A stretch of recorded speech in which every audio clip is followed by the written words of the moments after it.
നമസ്കാരം. ലോകമെമ്പാടുമുള്ള മലയാളികൾ നാളെ നമ്മുടെ സംസ്ഥാനത്തിൻ്റെ ജന്മദിനം ആഘോഷിക്കുകയാണ്. കേരളമെന്ന നമ്മുടെ അഭിമാനത്തിന് 69 വയസ്സായിരിക്കുന്നു. ഈ ജന്മദിനത്തിന് ഒരു പ്രത്യേകത കൂടിയുണ്ട്.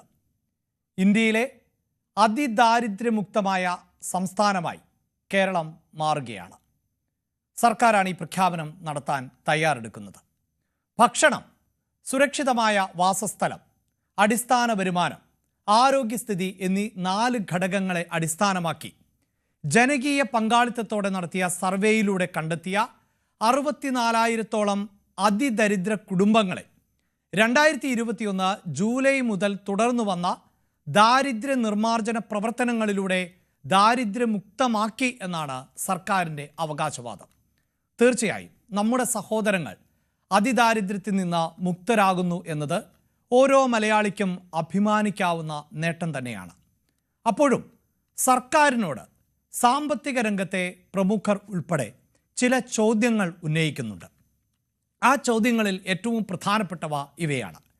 സംസ്ഥാനത്തെ അതിദരിദ്രരെ നിർണ്ണയിക്കാൻ ഏതൊക്കെ മാനദണ്ഡങ്ങൾ ആണ് ഉപയോഗിച്ചത്? ദാരിദ്ര്യ സർവേയുടെ രീതിശാസ്ത്രം എന്തായിരുന്നു?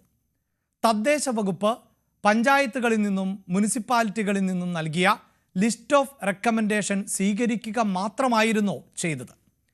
ഇപ്പോൾ അതിദാരിദ്ര്യ പ്രഖ്യാപനത്തിന് ഉപയോഗിക്കുന്ന സാമ്പത്തിക മാനദണ്ഡങ്ങളെ സംബന്ധിച്ച് സംസ്ഥാന സ്റ്റാറ്റിസ്റ്റിക്കൽ വകുപ്പുമായോ പ്ലാനിംഗ് ബോർഡുമായോ കൂടിയാലോചനകൾ നടത്തിയിരുന്നു.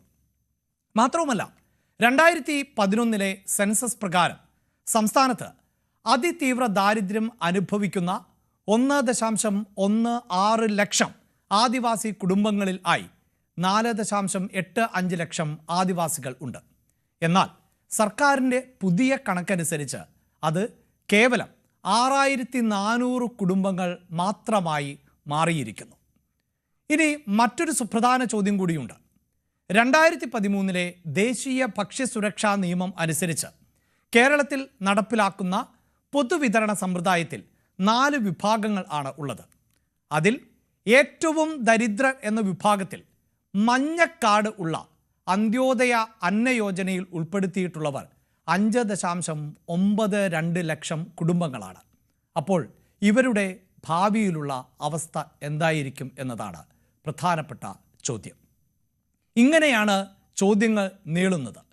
തീർച്ചയായും അതിദാരിദ്ര്യമുക്തം എന്നത് നമ്മൾ അഭിമാനകരമായി കാണുമ്പോൾ ലോകം എമ്പാടുമുള്ള രാജ്യങ്ങൾ, സംഘടനകൾ ദാരിദ്ര്യത്തെ ഏറ്റവും ഗൗരവത്തോടെയാണ് നോക്കിക്കാണുന്നത്.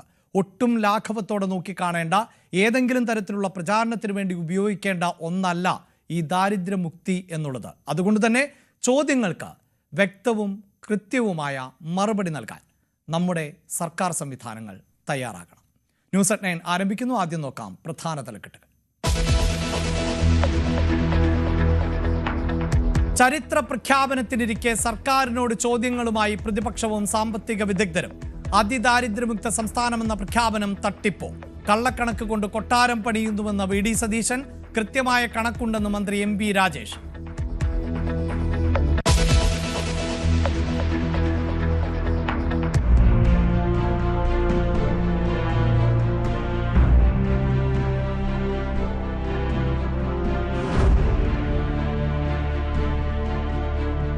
സർക്കാർ ഇത് കാണണം. നെല്ല് സംഭരണത്തിന് പരിഹാരമില്ല. ടൺ കണക്കിന് നെല്ല് കെട്ടിക്കിടന്ന് നശിക്കുന്നു. കൊയ്ത്ത് നിർത്തി. പ്രതിഷേധം ശക്തമാക്കാൻ കർഷകർ.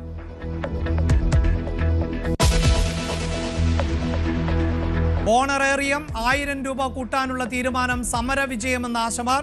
വേതനം 21,000 രൂപയാക്കണമെന്ന ആവശ്യത്തിൽ നിന്ന് പിന്മാറില്ല. രാപ്പകൽ സമരം നാളെ അവസാനിപ്പിക്കും.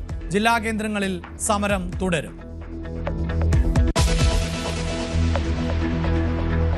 PM ശ്രീ പദ്ധതി പിന്മാറ്റത്തിന് പിന്നാലെ പുതിയ നീക്കവുമായി കേന്ദ്രം. SSK ഫണ്ടിന് പുതിയ പ്രപ്പോസൽ നൽകാൻ കേരളത്തിന് നിർദ്ദേശം. പദ്ധതിയിലെ വാക്പോര് അവസാനിപ്പിച്ച് CPIM-ഉം CPI-യും. വിദ്യാഭ്യാസ മന്ത്രിയുടെ കോലം കത്തിച്ച നേതാക്കളോട് വിശദീകരണം തേടി CPI. തെരഞ്ഞെടുപ്പ് പ്രചാരണ ആവേശത്തിൽ ബീഹാർ. പ്രകടന പത്രിക പുറത്തിറക്കിയ NDA സഖ്യം 1 കോടി തൊഴിലവസരം സൃഷ്ടിക്കുമെന്ന് വാഗ്ദാനം. 125 യൂണിറ്റ് വരെ വൈദ്യുതി സൗജന്യം. വോട്ടുറപ്പിക്കാൻ ദേശീയ നേതാക്കൾ സംസ്ഥാനത്ത്. ആദ്യഘട്ട പ്രചാരണം അവസാനിക്കാൻ ഇനി 4 നാൾ. തെരഞ്ഞെടുപ്പിന് ഒരുങ്ങി KPCC കോർ കമ്മിറ്റിക്ക് രൂപം നൽകി ഹൈക്കമാൻഡ്. കമ്മിറ്റിയിൽ 17 അംഗങ്ങൾ, നയിക്കാൻ ദീപാദാസ് മുൻഷി.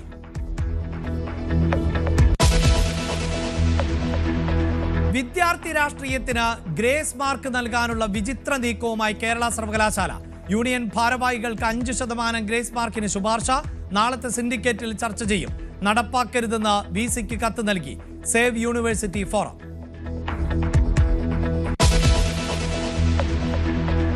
കലൂർ സ്റ്റേഡിയം സ്പോൺസർക്ക് വിട്ടു നൽകിയത് കായിക മന്ത്രിയുടെ ഇടപെടലിൽ.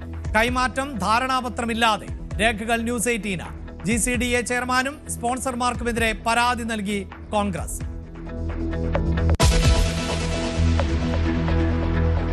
പാകിസ്ഥാന് അഫ്ഗാന്റെ മുന്നറിയിപ്പ്. വെടിനിർത്തലിന് തയ്യാറായത് ബലഹീനതയായി തെറ്റിദ്ധരിക്കരുത്. ക്ഷമ വീണ്ടും പരീക്ഷിച്ച രാജ്യം ചുട്ട മറുപടി നൽകുമെന്ന് ആഭ്യന്തരമന്ത്രി സിറാജുദ്ദീൻ ഹഖാനി.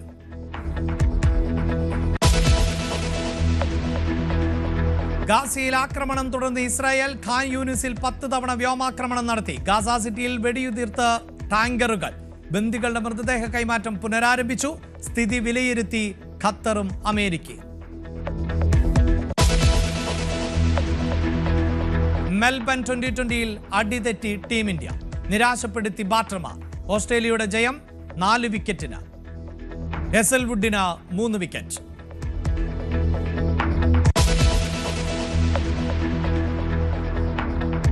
ന്യൂസ് 18 കേരളം ബ്രാൻഡ് അവാർഡുകൾ പ്രഖ്യാപിച്ചു. The legacy brand excellence award SLK food പ്രോസസിംഗിന്.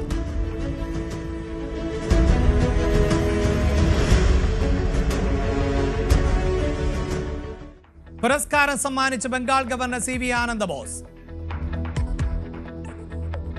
സമൂഹത്തിന്റെ മുമ്പിൽ കണ്ണാടി കാട്ടാൻ നിങ്ങൾക്ക് കഴിയണം. അഴിമതിക്ക് നേരെ, അക്രമത്തിന് നേരെ കണ്ണാടി കാട്ടാൻ കഴിയേണ്ടത് ആവശ്യമാണ്. ഭരണാധികാരികളെ പഠിപ്പിക്കേണ്ട ചുമതല നിങ്ങൾക്കുണ്ട്. അത് നിങ്ങൾ സുദീർഘമായി ചെയ്യുന്നുമുണ്ട്. എനിക്കറിയാം ന്യൂസ് 18 എത്ര ഭംഗിയായിട്ട് നമ്മുടെ വയനാട് വെള്ളപ്പൊക്കം ഉണ്ടായ സമയത്ത് ന്യൂസ് 18 രംഗത്തുണ്ടായിരുന്നു. 24/7 വളരെ സുദീർഘമായ പല കാര്യങ്ങളും നിങ്ങൾ ചെയ്ത് ഞാൻ നന്ദിപൂർവ്വം ഓർമ്മിക്കുകയാണ്. ഞാൻ ഇവിടെ ചെന്നിരുന്നു.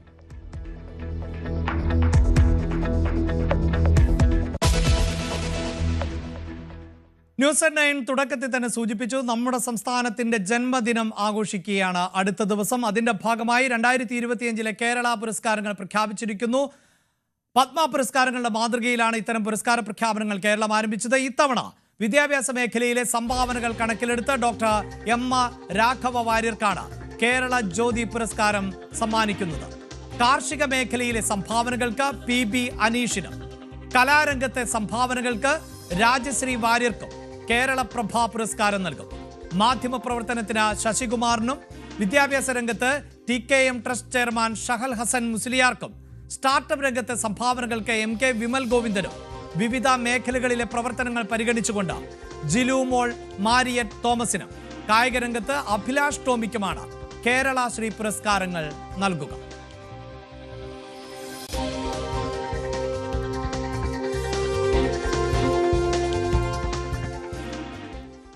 ഇതോടൊപ്പം മറ്റൊരു പുരസ്കാര വാർത്ത കൂടി പങ്കുവയ്ക്കുന്നത് ന്യൂസ് 18 കേരളം ബ്രാൻഡ് അവാർഡുകൾ പ്രഖ്യാപിച്ചു എന്നതാണ്. പുരസ്കാരങ്ങൾ ബംഗാൾ ഗവർണർ CV ആനന്ദബോസ് ആണ് വിതരണം ചെയ്തത്. The legacy brand excellence award SLK food പ്രോസസിംഗിനാണ് ലഭിച്ചത്.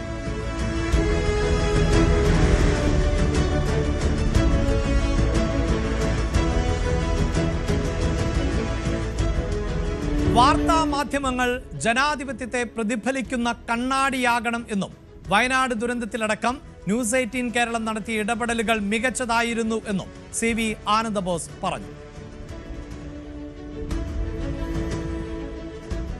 നിങ്ങളുടെ കാഴ്ചപ്പാട് നന്നായതുകൊണ്ടാണ് ജനങ്ങൾ നിങ്ങളെ കാണുന്നത്.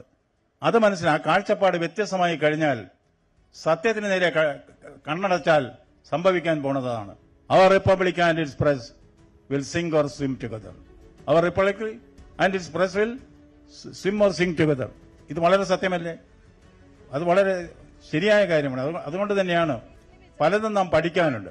പലതും reporting is an art, it's A science. അത് ലോകത്തെ നയിക്കുന്ന ഒരു വലിയ ശക്തിയായി മീഡിയം എന്ന് മാറിയിട്ടുണ്ട്. കണ്ണാടി കാട്ടുക, സമൂഹത്തിന്റെ മുമ്പിൽ കണ്ണാടി കാട്ടാൻ നിങ്ങൾക്ക് കഴിയണം.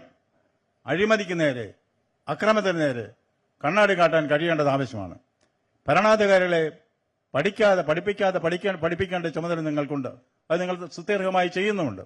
മീഡിയ മൊത്തത്തിൽ പറഞ്ഞാൽ സുദീർഘമായി തന്നെ ചെയ്യുന്നുമുണ്ട്. എന്തായാലും ഇത്തരത്തിൽ ഞങ്ങളുടെ കുടുംബം ആണ് ഇങ്ങനെയൊരു അവാർഡ് നൽകുന്നത്. അതും കേരളപ്പിറവിയോട് അനുബന്ധിച്ച് തന്നെ ചേർത്ത് വെച്ച് പോകുമ്പോൾ കേരളപ്പിറവിയുടെ ഭാഗമായി നാളെ അതിദാരിദ്ര്യ സംസ്ഥാനം എന്ന പ്രഖ്യാപനം നടത്താൻ പോകുമ്പോൾ ആ അതിദാരിദ്ര്യം മാറിയോ എന്ന ചോദ്യം ബാക്കിയാവുകയാണ്.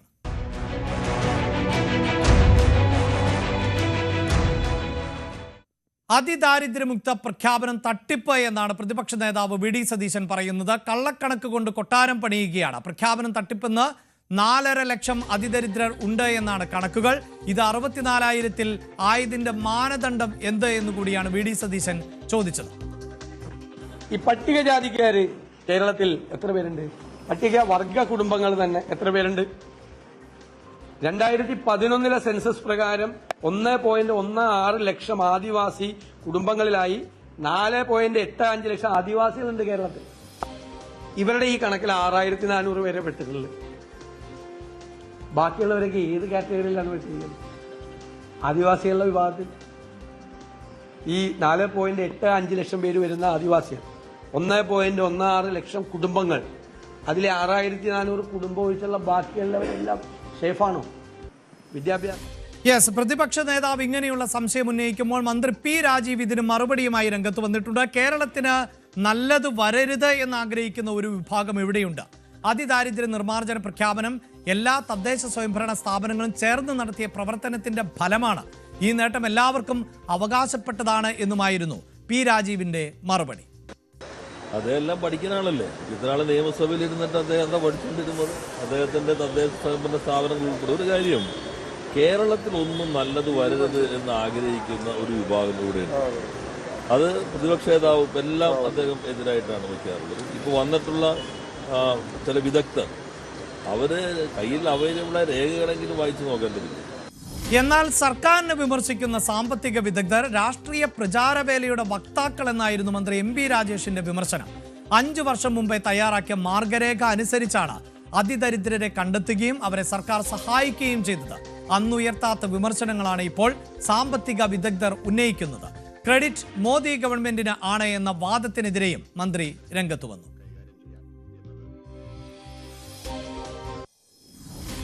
അതിദാരിദ്ര്യ നിർമ്മാർജ്ജനം AK ആന്റണിയുടെ പദ്ധതി എന്ന പ്രതിപക്ഷവാദം തെറ്റ് എന്ന് മന്ത്രി KN ബാലഗോപാൽ.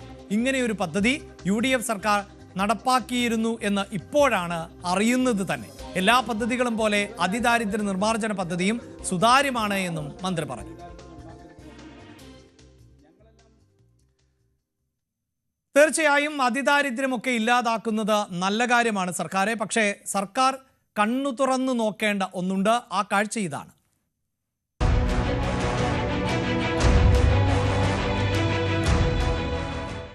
നെല്ല് സംഭരണത്തിൽ ഇപ്പോഴും പ്രതിസന്ധി തുടരുക തന്നെയാണ്. പാടശേഖരങ്ങൾക്ക് ചുറ്റും കിലോമീറ്ററുകളോളം നെല്ല് കൂട്ടി ഇട്ടിരിക്കുകയാണ് കർഷകർ. സംഭരണ പ്രതിസന്ധി കാരണം കൊയ്യാൻ പാകമായ പാടശേഖരങ്ങളിൽ കർഷകർ കൊയ്ത്തിന് തയ്യാറാകുന്നുമില്ല. സംഭരണം ഇനിയും വൈകിയാൽ ആലപ്പുഴയിലെ പൂന്തൂരം ഉൾപ്പെടെയുള്ള പ്രദേശങ്ങളിൽ നെല്ല് നടുറോട്ടിൽ വിരിച്ച് പ്രതിഷേധിക്കാനാണ് കർഷകരുടെ തീരുമാനം. നെല്ല് സംഭരണ വിഷയത്തിൽ കാർഷിക മേഖലയിൽ ഇപ്പോഴും പ്രതിസന്ധി രൂക്ഷമായി തന്നെ തുടരുകയാണ്. കുട്ടനാട് പൂന്തുര പാടശേഖരം, അതായത് പുന്നപ്ര പൂന്തുര പാടശേഖരം അടക്കമുള്ള ഇടങ്ങളിൽ കിലോമീറ്ററുകളോളം ദൂരത്തിൽ റോഡരികിൽ നെല്ല് സൂക്ഷിച്ചിരിക്കുകയാണ്. ഇത് എടുക്കുന്നതിനെ സംബന്ധിച്ച് ഒരു തീരുമാനവും ആയിട്ടില്ല എന്നുള്ളതാണ്. വലിയ പ്രതിഷേധം കർഷകരിൽ ഇത് ഉണ്ടാക്കുന്നുണ്ട്. വരും ദിവസങ്ങൾ ശക്തമായ പ്രതിഷേധത്തിലേക്ക് പോകുമെന്നും കർഷകർ പറയുന്നുണ്ട്. കാരണം നെല്ല് സംഭരിക്കാൻ മറ്റു മാർഗങ്ങളില്ല. സംഭരണ ഇടങ്ങളില്ലാത്തത് കൊണ്ട് തന്നെ റോഡരികിലാണ് നെല്ല് സംഭരിച്ച് സൂക്ഷിച്ചിരിക്കുന്നത്. പല ഇടങ്ങളിലും അത് കിളിർപ്പ് വന്നു തുടങ്ങിയിരിക്കുന്നു. അതുകൊണ്ട് തന്നെ വലിയ നഷ്ടം കർഷകർക്ക് ഉണ്ടാകുമെന്നുള്ളതാണ് അവർ ഭയക്കുന്നത്. അത്തരത്തിലുള്ള സാഹചര്യത്തിലേക്ക് കാര്യങ്ങൾ എത്തിത്തുടങ്ങുകയും ചെയ്തിട്ടുണ്ട്. വലിയ കിഴിവാണ് ഇപ്പോൾ മില്ലുകൾ ചോദിച്ചുകൊണ്ടിരിക്കുന്നത്. ആ കിഴിവിൽ അത്രയും നഷ്ടം സഹിച്ചുകൊണ്ട് കർഷകർക്ക് നൽകാനാവില്ല എന്നുള്ളതാണ്. തുടർന്നുള്ള കൃഷിയെ അടക്കം ബാധിക്കുന്ന രീതിയിലേക്ക് ഈ വിഷയങ്ങൾ എത്തുമെന്നും കർഷകർ പറയുന്നുണ്ട്.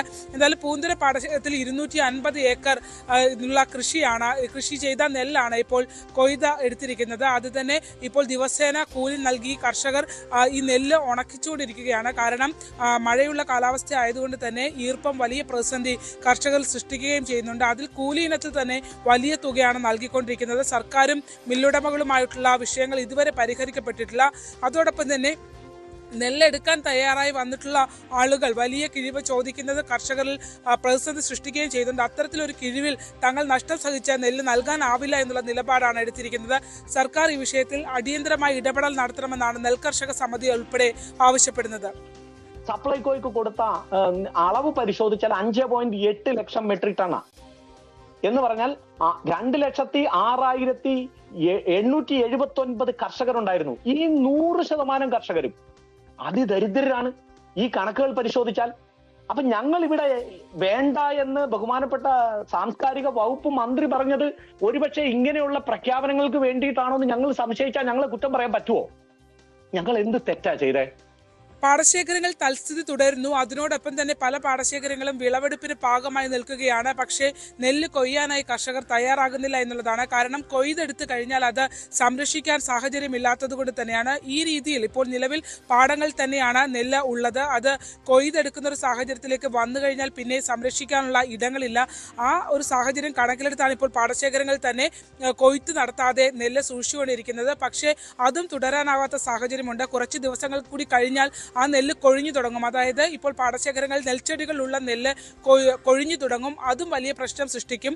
കാലാവസ്ഥ ഒരു ഭാഗത്ത്, ഒപ്പം തന്നെ മില്ലുടമകളുടെ വാശി മറ്റൊരു ഭാഗത്ത് തുടരുകയാണ്. ഇതിനിടയിലെല്ലാം പെട്ട് കർഷകരാണ് ഇപ്പോൾ വലിയ പ്രതിസന്ധി അനുഭവിച്ചുകൊണ്ടിരിക്കുന്നത്. 3 മാസം മുമ്പ് തന്നെ കൃഷി ഇറക്കുന്നതും വിത്ത് ഇറക്കുന്നതും എന്ന് കൊയ്യും എന്നതിനെ സംബന്ധിച്ചുമുള്ള കൃത്യമായ രജിസ്ട്രേഷൻ രേഖകളിലൂടെയാണ് കർഷകർ കൃഷിയിലേക്ക് കടന്നിരുന്നത്. പക്ഷേ ഈ 3 മാസങ്ങളിലൊന്നും ഈ എങ്ങനെ നെല്ലെടുക്കും, സംഭരണം എങ്ങനെയാണ്, എന്താണ് അതിൻ്റെ അളവുകോൽ എന്നതിനെ സംബന്ധിച്ചുള്ള തർക്കങ്ങളോ കാര്യങ്ങളോ ഒന്നും ഉണ്ടായിരുന്നില്ല. പക്ഷേ കൊയ്ത്ത് കഴിയുന്ന ഒരു സാഹചര്യത്തിൽ ഇത്തരത്തിൽ തർക്കങ്ങൾ ഉടലെടുക്കുകയും നെല്ല് സംഭരിക്കാൻ മില്ലുകൾ, സ്വകാര്യ മില്ലുകൾ തയ്യാറാകാതെ വരികയും സർക്കാർ അതിനകത്ത് ചർച്ച പരാജയപ്പെടുകയും ചെയ്യുന്നത് കർഷകരെ ചൂഷണം ചെയ്യുന്നതിന്റെ ഭാഗമായാണ് എന്നുള്ളതാണ് കർഷകർ പറയുന്നത്. അതുതന്നെയാണ് ഇപ്പോൾ തുടരുകയും ചെയ്യുന്നത്.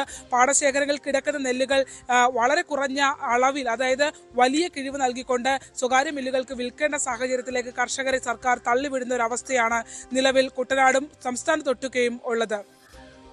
ആലപ്പുഴയിൽ നിന്നും ശരണ്യ സ്നേഹജൻ, ന്യൂസ് 18. തീർച്ചയായും ഈ കർഷകരുടെ മാത്രം ദാരിദ്ര്യം മാറ്റിയാൽ പോരാ, ഇവരുടെ ദാരിദ്ര്യം കൂടി സർക്കാർ നീക്കണം. കാരണം ഇവരുടെ പ്രതിദിന വരുമാനം എന്നത് കേവലം 233 രൂപയാണ്.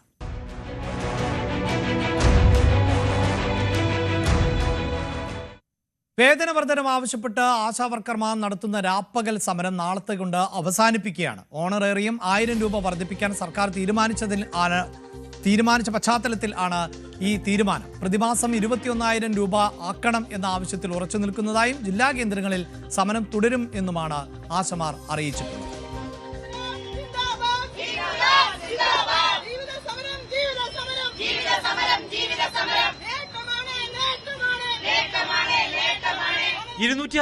ദിവസമായി സെക്രട്ടേറിയറ്റിന് മുന്നിൽ നടക്കുന്ന സമരമാണ് അവസാനിപ്പിക്കുന്നത്.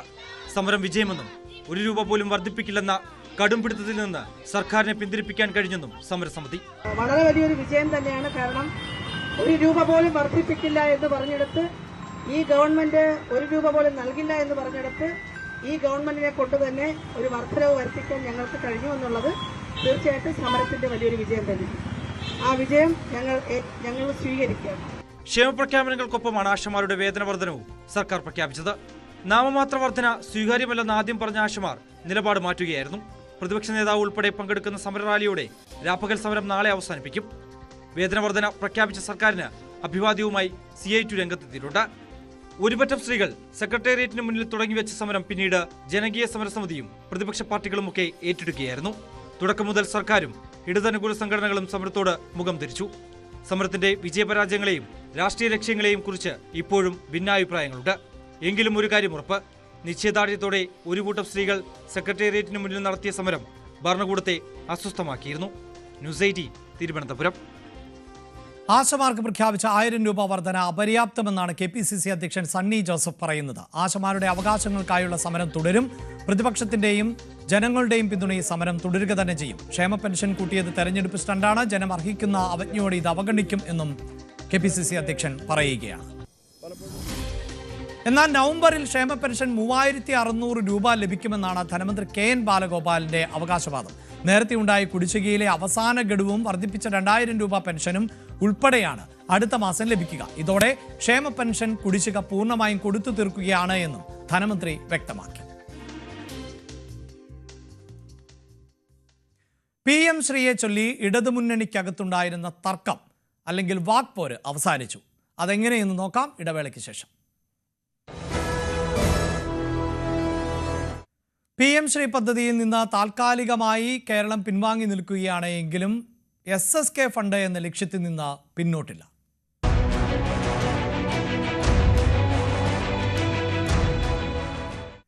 SSK ഫണ്ട് വാങ്ങാൻ പുതിയ നീക്കവുമായി കേരളം. SSK ഫണ്ട് അടിയന്തരമായി നൽകണമെന്നാവശ്യപ്പെട്ട് കേന്ദ്ര വിദ്യാഭ്യാസ വകുപ്പ് അഡീഷണൽ സെക്രട്ടറി ധീരജ് സാഹു IASുമായി മന്ത്രി V ശിവൻകുട്ടി ചർച്ച നടത്തി. SSK ഫണ്ട് അനുവദിക്കണമെങ്കിൽ വീണ്ടും പ്രപ്പോസൽ സമർപ്പിക്കാനാണ് കേന്ദ്രത്തിന്റെ നിർദ്ദേശം. PMC കരാർ മരവിപ്പിക്കണമെന്നാവശ്യപ്പെട്ട് കേന്ദ്ര സർക്കാരിന് കത്ത് നൽകാനാണ് CPM-ന്റെയും CPI-യുടെ നേതൃയോഗങ്ങളിൽ ധാരണയായത്. സംസ്ഥാന മന്ത്രിസഭാ യോഗം അതനുസരിച്ച് കത്ത് നൽകാൻ വിദ്യാഭ്യാസ മന്ത്രിയെ ചുമതലപ്പെടുത്തി. അതിനിടയിലാണ് അടുത്തൊരു നീക്കമുണ്ടായിരിക്കുന്നത്. സംസ്ഥാനത്ത് അർഹമായ വിദ്യാഭ്യാസ വിഹിതം SSK ഫണ്ടിൽ ലഭിക്കേണ്ട വിഹിതം അടിയന്തരമായി നൽകണമെന്നാവശ്യപ്പെട്ടാണ് വിദ്യാഭ്യാസ മന്ത്രി വീണ്ടും കേന്ദ്രത്തെ സമീപിച്ചത്. ഇന്ന് തിരുവനന്തപുരത്ത് നടന്ന ഒരു വിദ്യാഭ്യാസ യോഗത്തിനിടയിലാണ് കേന്ദ്ര വിദ്യാഭ്യാസ വകുപ്പിലെ അഡീഷണൽ സെക്രട്ടറി ധീരജ് സാഹുവുമായി വിദ്യാഭ്യാസ മന്ത്രി V ശിവൻകുട്ടിയും സെക്രട്ടറി K വാസുകിയും കൂടിക്കാഴ്ച നടത്തിയത്. SSK ഫണ്ട് വിഹിതം സംസ്ഥാനത്തിന്റെ 1200 കോടിയോളം രൂപ സംസ്ഥാനത്ത് കിട്ടാനുണ്ട്. ഇത് അടിയന്തരമായി റിലീസ് ചെയ്യണമെന്നാണ് മന്ത്രി ആവശ്യപ്പെട്ടത്. അതിനായി പ്രത്യേക പ്രപ്പോസൽ സമർപ്പിക്കാൻ വിദ്യാഭ്യാസ അഡീഷണൽ സെക്രട്ടറി നിർദ്ദേശം നൽകിയിട്ടുമുണ്ട്. ഏതായാലും PMCയിൽ നിന്ന് പിന്മാറിയാലും കരാർ മരവിപ്പിച്ചാലും സംസ്ഥാനത്ത് കിട്ടേണ്ട വിഹിതം കിട്ടിയേ മതിയാകൂ എന്ന നിലപാടിലാണ് സംസ്ഥാന സർക്കാരുള്ളത്. അത് കേന്ദ്രത്തെ ഇപ്പോൾ ഔദ്യോഗികമായി വീണ്ടും അറിയിക്കും.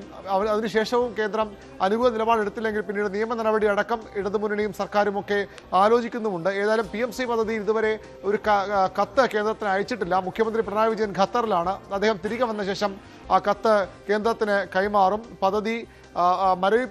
പദ്ധതിയിലെ കരാർ മരവിപ്പിക്കണം ആവശ്യപ്പെട്ടാണ് ഈ കത്ത് നൽകുക. സംസ്ഥാനത്തെ ഒരു മന്ത്രിസഭാ ഉപസമിതി 7-അംഗ മന്ത്രിസഭാ ഉപസമിതി ഇതിനുവേണ്ടി ഇക്കാര്യം പഠിക്കാൻ നിയോഗിച്ചിട്ടുണ്ട്. ആ റിപ്പോർട്ട് വരുന്നതുവരെ കരാർ മരവിപ്പിക്കണമെന്ന ആവശ്യമാകും സംസ്ഥാനം കേന്ദ്രത്തിന് മുമ്പാകെ വയ്ക്കുക. അങ്ങനെ ആ കരാർ മരവിപ്പിക്കുകയാണെങ്കിൽ SSK ഫണ്ട് അടക്കം സംസ്ഥാനത്ത് ലഭിക്കുമോ എന്ന കാര്യത്തിലും ആശങ്കകൾ ഇപ്പോഴും നിലനിൽക്കുകയാണ്. കേരളത്തിന്റെ നീക്കത്തിൽ കേന്ദ്രം പിണങ്ങുമോ എന്നതിലൊന്നും വ്യക്തതയില്ല. പക്ഷേ CPI-യും CPIM-ഉം തമ്മിലുള്ള പിണക്കം അവസാനിച്ചു.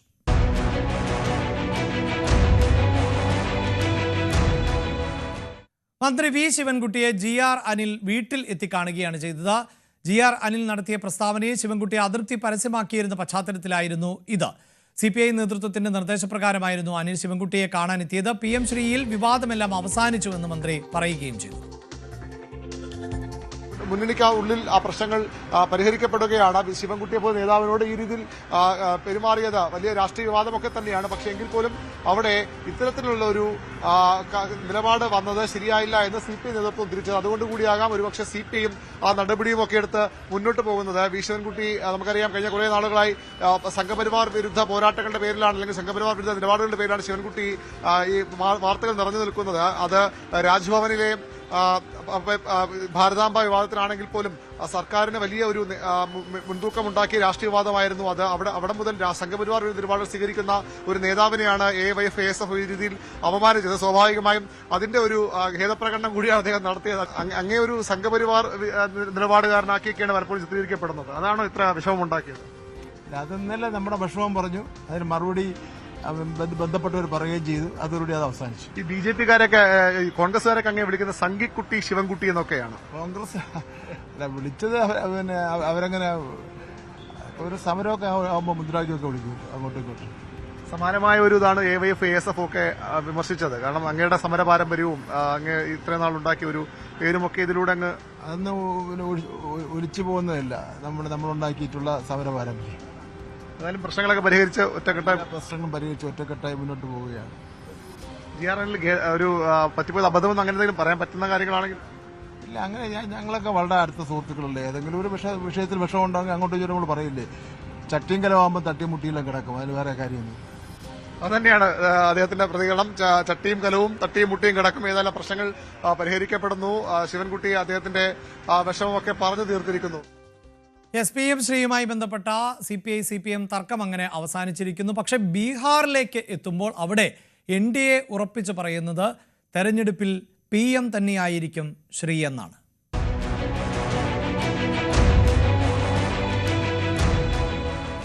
ബീഹാർ നിയമസഭാ തെരഞ്ഞെടുപ്പിനുള്ള പ്രകടന പത്രിക പുറത്തിറക്കി NDA സഖ്യം. യുവാക്കൾക്കായി 1 കോടി തൊഴിലവസരം സൃഷ്ടിക്കും എന്നാണ് വാഗ്ദാനം. ഇങ്ങനെ നിരവധിയായ വാഗ്ദാനങ്ങൾ അടങ്ങിയ ഈ പ്രകടന പത്രികയിലെ പ്രധാന മുഖവും നരേന്ദ്രമോദി തന്നെയാണ് എന്ന് മാത്രവുമല്ല, അവിടെ ഇപ്പോഴിതാ തെരഞ്ഞെടുപ്പിന് നയിക്കുന്നതും അവിടുത്തെ തെരഞ്ഞെടുപ്പ് ചർച്ചാ വിഷയവുമെല്ലാം മോദിയിൽ തന്നെ കേന്ദ്രീകരിച്ചിരിക്കുകയാണ്. വിവരങ്ങളുമായി മനു ഭരത്താണ് ചേരുന്നത്. മനു, ഇപ്പോൾ പ്രകടന പത്രികകൾ കൂടി പുറത്തിറങ്ങി കഴിഞ്ഞിരിക്കുന്നു. നേരത്തെ മഹാസഖ്യവും പ്രകടന പത്രിക പുറത്തിറക്കി. പ്രചാരണം അതിൻ്റെ ഒരു ടോപ്പ് ഗിയറിലൂടെ എങ്ങനെയാണ് മുന്നോട്ട് പോകുന്നത്? ഈ പ്രകടന പത്രിക പുറത്തിറക്കിക്കൊണ്ട് BJP അവരുടെ നിലപാട് വ്യക്തമാക്കുക. ഏതായാലും ബീഹാർ ഇപ്പോൾ ഏറ്റവും അധികം കാക്ഷിക്കുന്നത് തൊഴിലവസരങ്ങളാണ് എന്ന് രണ്ട് വിഭാഗവും മനസ്സിലാക്കുന്നു. 1 കോടി തൊഴിലവസരങ്ങൾ NDA വാഗ്ദാനം ചെയ്തു. നേരത്തെ നമുക്കറിയാം, തേജസ്വി ആണെങ്കിൽ എല്ലാ വീട്ടിലും ഒരു സർക്കാർ ജോലി എന്ന വാഗ്ദാനമാണ് തേജസ്വി നൽകിയിരിക്കുന്നത്. അതിന് ബദലായാണ് ബീഹാർ 1 കോടി പുതിയ തൊഴിലവസരങ്ങൾ എന്ന വാഗ്ദാനം നൽകുന്നത്. സ്ത്രീകളുടെ കാര്യം രണ്ട് വിഭാഗവും പരിഗണിച്ചിട്ടുണ്ട്. സ്ത്രീകൾക്ക് വലിയ ഒരു പദ്ധതി BJP മുന്നോട്ട് വയ്ക്കുന്നു. അത് 1 കോടി സ്ത്രീകളെ ലാഖ്പതികളാക്കുക എന്ന പദ്ധതി, അതുപോലെ സ്ത്രീകളെ ക്രോർപ്രതികളാക്കാൻ മറ്റ് ഒരു പ്രത്യേക പദ്ധതിയും അവർ ആസൂത്രണം ചെയ്യുന്നു. മിഷൻ ക്രോർപതി എന്ന പേരിലാണ് ഈ പദ്ധതി വിഭാവനം ചെയ്യുന്നത്. ഇതുകൂടാതെ പശ്ചാത്തല സൗകര്യ വികസനത്തെ സംബന്ധിച്ച് വലിയ ഒരു പ്രചരണം തന്നെയാണ് BJP അവരുടെ പ്രകടന പത്രികയിലൂടെ നൽകുന്നത്. 3600 കിലോമീറ്ററിൻ്റെ പുതിയ റോഡുകൾ വരും, 4 പുതിയ വിമാനത്താവളങ്ങൾ വരും, IT പാർക്കുകൾ, അതുപോലെ പുതിയ സാമ്പത്തിക സോണുകൾ ഒക്കെ അവർ പ്രഖ്യാപിക്കുന്നു. പിന്നെ ഒരു വലിയ വിഭാഗം കർഷകരാണ്. കർഷകർക്ക് 3000 രൂപ പ്രതിവർഷം അധിക സാമ്പത്തിക സഹായം നൽകുന്നു. അപ്പോൾ നിലവിൽ 6000, അതിൻ്റെ കൂടെ 3000 കൂടിയാകുമ്പോൾ 9000 ആകും. അതുപോലെ തന്നെ ഉൾനാടൻ മത്സ്യബന്ധന മേഖലയിലുള്ളവർക്കും സമാനമായ സാമ്പത്തിക സഹായം പ്രഖ്യാപിച്ചിട്ടുണ്ട്. അതുപോലെ ഈ ആളുകളെ പരിശീലിപ്പിക്കുന്നതിന്, വിദ്യാർത്ഥികളെ യുവതികളെയൊക്കെ പരിശീലിപ്പിക്കുന്നതിനൊക്കെയുള്ള സാമ്പത്തിക സഹായം വയ്ക്കുന്നു. അതുപോലെ തന്നെ കർപ്പൂരി താക്കൂർ സമ്മാൻ നിധി എന്ന നിലത്തിൽ കർഷകർക്ക് ചില ആനുകൂല്യങ്ങൾ പ്രഖ്യാപിക്കുന്നു. 7 എക്സ്പ്രസ് വേകൾ പറയുന്നു. മെഡിക്കൽ സൗകര്യങ്ങൾ, മെഡിക്കൽ കോളേജുകൾ എല്ലാ ജില്ലകളിലും തുടങ്ങും. മെഡിക്കൽ സിറ്റികൾ ആരംഭിക്കും. അതോടൊപ്പം തന്നെ ഈ സീതാദേവിയുടെ പേരിൽ ഒരു സ്പിരിച്വൽ, ഒരു ആധ്യാത്മിക ഹെറിറ്റേജ് സിറ്റി തന്നെ, ഒരു പൈതൃക നഗരം തന്നെ സ്ഥാപിക്കും എന്നുള്ള വാഗ്ദാനങ്ങൾ. അങ്ങനെ ഏറ്റവും വ്യത്യസ്തമായ തരത്തിലുള്ള പ്രഖ്യാപനങ്ങളാണ് നടക്കുന്നത്. പൈതൃക സംരക്ഷണം തൊട്ട് സീതാദേവി തൊട്ട് ഇന്നത്തെ സാധാരണക്കാരൻ്റെ പ്രശ്നങ്ങൾ വരെ ഈ NDAയുടെ പ്രകടന പത്രിക വിശകലനം ചെയ്യുന്നു. അത് തേജസ്വി കാ പ്രാൺ എന്ന പേരിൽ പുറത്തിറക്കിയ മറുപക്ഷത്തിൻ്റെ പ്രകടന പത്രികയുമായി ചേർത്ത് വെച്ചുകൊണ്ട് ഇപ്പോൾ പലതരത്തിലുള്ള ചർച്ചകൾ ആരംഭിച്ചിരിക്കുന്നു. ഏതായാലും ഭൂപേഷ് ബാഗൽ ചില ഒരു പരാമർശം ഇപ്പോൾ നടത്തിയിട്ടുണ്ട്. അതായത് പ്രധാനമായും ഈ ഇപ്പോഴുള്ള NDA മുന്നണിയിൽ BJPക്കാണ് കൂടുതൽ ശക്തി. നിതീഷ് കുമാർ കാര്യമായ ഒരു പ്രകടനം ഇല്ല എന്ന തരത്തിൽ അവിടെ ഒരു പ്രതികരണം വരുന്നു. അതേസമയം ഇത് മോദിയുടെ വികസനം ബീഹാറിലേക്ക് കൊണ്ടുവരാനുള്ള ഒരു കൂടുതൽ ശക്തമായ, ദ്രുതഗതിയിലുള്ള, ഊർജ്ജസ്വലമായ നീക്കമാണിത് എന്ന് NDAയും അവകാശപ്പെടുന്നു. എന്തായാലും നിതീഷ് കുമാർ തന്നെ നയിക്കുമെന്ന് കഴിഞ്ഞ ദിവസം ആഭ്യന്തരമന്ത്രി അമിത്ഷാ ന്യൂസ് 18നോട് തന്നെ വ്യക്തമാക്കുകയും ചെയ്തതാണ്. തെരഞ്ഞെടുപ്പ് പോരാട്ടം അങ്ങനെ ബീഹാറിൽ കനക്കുകയാണ്. കേരളത്തിലേക്ക് വരുമ്പോൾ തദ്ദേശ തെരഞ്ഞെടുപ്പ് പിടിക്കാൻ ഒരുങ്ങുകയാണ് കോൺഗ്രസ്. അതിനായി കോർ കമ്മിറ്റിയെ രൂപീകരിച്ചു കഴിഞ്ഞു.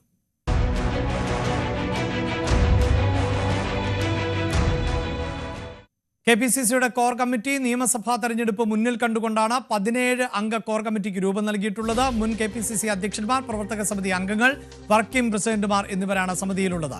കേരളത്തിന്റെ ചുമതലയുള്ള AICC ജനറൽ സെക്രട്ടറി ദീപാദാസ് മുൻഷിയാണ് കോർ കമ്മിറ്റിയെ നയിക്കുക. സ്ഥാനാർത്ഥി നിർണയത്തിലും തെരഞ്ഞെടുപ്പ് ഒരുക്കങ്ങളിലും ചുക്കാൻ പിടിക്കുക ഈ കോർ കമ്മിറ്റിയാകും.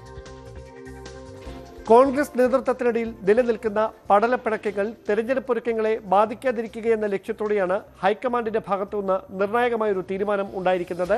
നിയമസഭാ തെരഞ്ഞെടുപ്പ് മുന്നിൽ കണ്ടുകൊണ്ടാണ് അത് നിയന്ത്രിക്കുന്നതിന് വേണ്ടി ഒരു കോർ കമ്മിറ്റിക്ക് രൂപം നൽകിയിരിക്കുന്നത്.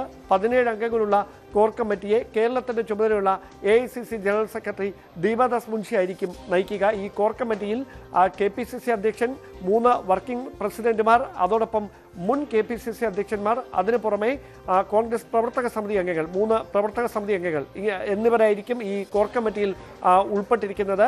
അവരായിരിക്കും സ്ഥാനാർത്ഥി നിർണയവും അതോടൊപ്പം തെരഞ്ഞെടുപ്പ് ഒരുക്കങ്ങളും തെരഞ്ഞെടുപ്പിന്റെ തന്ത്രങ്ങൾ ആവിഷ്കരിക്കലും അടക്കമുള്ള എല്ലാ പ്രധാനപ്പെട്ട പ്രവർത്തനങ്ങളെയും നിയന്ത്രിക്കുക. മുതിർന്ന നേതാക്കൾ ഉൾപ്പെട്ട ഈ 17-അംഗ സമിതിയായിരിക്കും. ഇങ്ങനെയൊരു കോർ കമ്മിറ്റിയെ നിയോഗിച്ചതിലൂടെ മുതിർന്ന നേതാക്കൾക്കിടയിൽ ഉൾപ്പെടെ നിലനിന്നിരുന്ന അതൃപ്തിക്കും അഭിപ്രായ ഭിന്നതയ്ക്കും പരിഹാരം കാണാൻ കഴിയുമെന്നൊരു വിലയിരുത്തലിലാണ് കോൺഗ്രസ് നേതൃത്വം.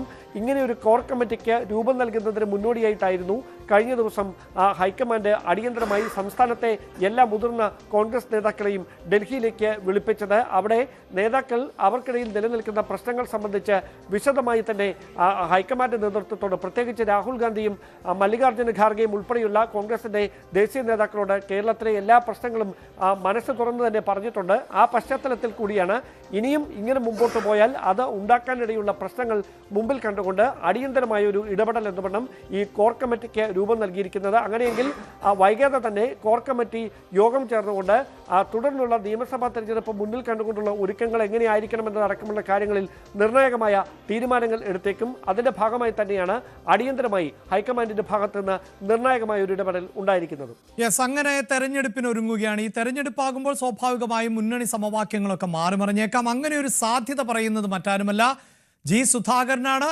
നോക്കാം പഞ്ച് ഡയലോഗ്.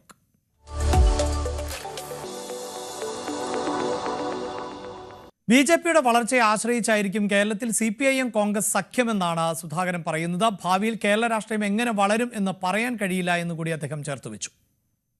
കേരളത്തിൽ 2 മുന്നണികളും തമ്മിലുള്ള ഫൈറ്റാണ്. അത് ആയുഷ്കാലം എങ്ങനെ ആയിരിക്കുമെന്നോ അല്ലെന്നൊക്കെ ഇവിടെ നിന്ന് എനിക്ക് പറയാൻ പറ്റും. ഒന്നും പറയാനില്ല. രാഷ്ട്രീയ സാഹചര്യം പോലിരിക്കും. BJPയുടെ കേരളത്തിലെ വളർച്ച പോലെ അനുസരിച്ചിരിക്കും. അത് രാഷ്ട്രീയമായി മുന്നോട്ടൂടെ കാണണം. BJP 25% വോട്ട് പിടിക്കുമെന്നാണ് പ്രഖ്യാപിച്ചത്. കാരണം 21 വരെ കിട്ടി ഒരു തവണ, 15% ആവറേജ് കിട്ടി. അപ്പൊ എങ്ങനെയാണ് നാളെ കേരള രാഷ്ട്രീയ ഭാവി വളരുന്നത് പറയാൻ പറ്റില്ല. അതനുസരിച്ച് അടവുകൾ വീണ്ടും വീണ്ടും മാറ്റം വരാം. ഇതൊക്കെ മനസ്സിലാക്കാത്തവർക്ക് ഒരു പാർട്ടിയുടെയും വിശ്വസ്തരായ പോരാളിയാവാൻ പറ്റില്ല. അടവുകളും തന്ത്രങ്ങളും ഉണ്ട്. തന്ത്രമെന്ന് പറഞ്ഞാൽ ഒരു നിശ്ചിത ലക്ഷ്യമാണ്. ഇന്ത്യയിൽ വർഗീയാടിസ്ഥാനത്തിൽ രൂപീകരിച്ച ഒരു പാർട്ടി അധികാരം കൈയാളുമ്പോൾ അവരെ പരാജയപ്പെടുത്തേണ്ടിടത്ത്, കൂട്ടായി നിൽക്കേണ്ടിടത്തെല്ലാം കോൺഗ്രസ് അടക്കമുള്ള ഇന്ത്യ മുന്നണിയായിട്ട് നിൽക്കുന്ന ഇടതുപക്ഷക്കാരും ഇവിടെ അതിന്റെ ആവശ്യമില്ല. CPM മുന്നണിക്ക് അതിനെ പരാജയപ്പെടുത്താം. ഞങ്ങൾ പരാജയപ്പെടുകയാണെങ്കിൽ UDF മുന്നണിയാണ് വരിക. അതുകൊണ്ട് ഇവിടെ പരസ്പരം ഏറ്റുമുട്ടണം. പക്ഷേ പരസ്പരം ഏറ്റുമുട്ടുമ്പോൾ കാലുഷ്യം പാടില്ല, അശ്ലീലം പറയാൻ പാടില്ല, തന്തയ്ക്ക് വിളിക്കാൻ പാടില്ല. തന്തയ്ക്ക് വരെ വിളിക്കുക. കാരണം ആർക്കറിയാം. യെസ്, ഇതാണ് സുധാകരന്റെ വാക്കുകളെങ്കിൽ ഈ രാഷ്ട്രീയക്കാരെ സംബന്ധിച്ചിടത്തോളം തെരഞ്ഞെടുപ്പ് എന്നത് വലിയ അവസരത്തിന്റെ സമയമാണ്. ഇപ്പോഴിതാ കുട്ടി രാഷ്ട്രീയക്കാരും നിരാശപ്പെടേണ്ടതില്ല. അവർക്കും വലിയ അവസരമാണ് വരാൻ പോകുന്നത്. പക്ഷേ അതൊരൽപ്പം വിചിത്രമാണ് എന്ന് മാത്രം.